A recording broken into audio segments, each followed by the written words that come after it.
마지막으로 사도 바울은 핍박하거나 박해하는 자들 향해서도 관용을 보여야 한다라고 말씀하는데, 왜냐하면 주께서 가까우시기 때문이다라는 거예요. 그런데 여기서 주께서 가까우시다라는 것을 마라나타 이렇게 이제 많은 부분에서 해석을 하고 그렇게 전했는데, 사도 바울이 그러면 임박한 종말론을 말했을까라는 것을 우리가 생각을 해야 돼요.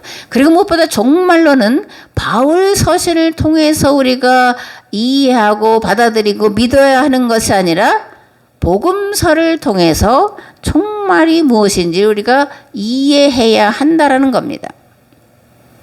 사도 바울은 임박한 종말을 말하지 않았다.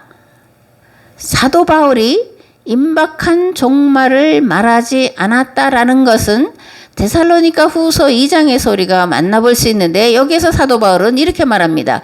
예수 그리스도의 강림하심과 우리가 그 앞에 모임에 관하여 영으로나 또는 말로나 또는 우리에게서 받았다는 편지로나 주의 날이 이르렀다고 해서 쉽게 마음이 흔들리거나 두려워하거나 하지 말아야 한다라는 것이라. 누가 어떻게 하여도 너희가 미혹되지 말라.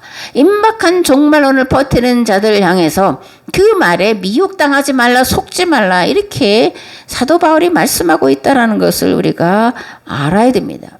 그래서 복음서에서 우리가 종말을, 성경이 말하는 종말이 무엇인지를 알아봐야 되는데, 특별히 요한복음서는 종말을 어떻게 말하고 있냐. 요한복음의 종말론을 봐야 되는데, 요한복음은 현재적 종말을 말하고 그리고 실현된 종말을 말하고 있습니다.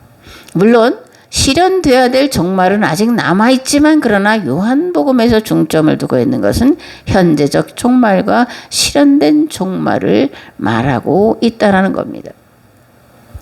복음서에 보면 두 종말이 혼재해 있어요. 그래서 분별하기가 쉽지 않은데, 먼저 복음서가 말하는 종말은 현재적 종말입니다. 그리고 이 현재적 종말은 예루살렘의 멸망을 말하는 거예요.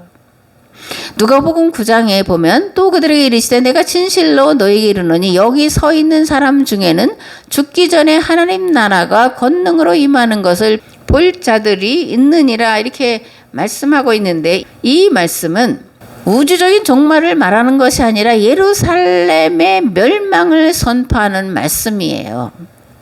그리고 이는 AD 70년에 로마에 의해서 예루살렘이 멸망하는 것으로 실현되었습니다. 그러면 이제 현재적 종말 다음에 또 다른 종말은 무엇이냐? 우주적 종말이 있는데, 이 우주적 종말은 파루시아, 완전히 없어지는 그런 파멸을 말하는 것이 아니라 창조의 완성을 말하고 있다는 것을 우리가 알아야 됩니다. 그리고 이러한 우주적 종말에 대한 말씀은 묵시적인 표현으로 종종 기록이 되어 있는데, 어떻게 되어 있냐면, 그때 사람들이 인자가 구름을 타고 능력과 큰 영광으로 오는 것을 보리라, 이런 표현으로 주로 복음서에 기록되어 있고, 또 요한계시록에도 다니엘서에도 이런 표현들이 들어 있음을 우리가 알 수가 있습니다. 복음서가 말하는 종말, 현재적 종말이든 우주적 종말이든 무엇을 말하는 거냐? 시간의 끝이 있다라는 것을 말하는 거예요. 시간은 영원하는 것이 아닙니다. 언젠가 끝이 있는데, 시간도 창조된 것이기 때문에 그러는 거예요. 그러니까 모든 창조된 것들에는 끝이 있는데, 그 끝을 종말이라고 말하고, 이 종말은 완성을 말하는 거다라는 이해를 우리가 가져야 됩니다. 종말이란 창조된 것은 완성의 때가 있다라는 것과, 완성은 영원으로의 변화를 말한다라는 것을 우리가 알아야 됩니다. 그러나 중요한 것은 창조의 완성으로서의 종말에 관심을 기울이기 전에 먼저 마지막 날에 반드시 각 사람이 행한 대로 심판이 있다는 것을 기억하며 살아야 한다라는 거예요. 매일매일 내 인생의 마지막처럼 진실과 성실함으로 최선을 다해 살아야 한다라는 겁니다. 구원의 완성을 이루기 위해서 오늘 나의 자리를 지키고 내 도리와 본분을 충실하게 감당해 나가야 한다라는 겁니다. 그런 자들에게 하나님께서 영생을 선물로 주시는 줄 믿으시기 바랍니다. 둘째, 염려하지 않는 것인데 어떻게 염려하지 않을 수 있을까? 염려가 되잖아요. 하나님께 구할 모든 것을 감사함으로 구할 수 있기 때문에 염려하지 말라는 겁니다. 우리가 감사함으로 구할 때 모든 지각에 뛰어난 하나님의 평강이 그리스도 예수 안에서 우리의 마음과 생각을 지켜주실 것이기 때문에 아무것도 염려하지 말라고 이렇게 말씀을 하는데, 이 염려하지 말라는 말의 헬라어는 메덴 메림나테예요. 근데 이거는 금지를 나타내는 현재 명령형이라는 거예요.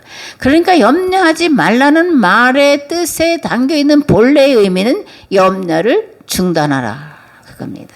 명령이에요. 염려를 중단하라는 겁니다. 우리가 염려를 중단할 수 있는 것은 하나님께 기도할 수 있기 때문에 그러는 거예요. 기도는 만사를 변화시키는 하나님의 능력인 줄을 믿고 항상 하나님의 뜻을 구하고 찾고 두드릴 수 있기 때문에 염려하지 말라고 성경은 우리에게 요청을 하고 있습니다. 아멘.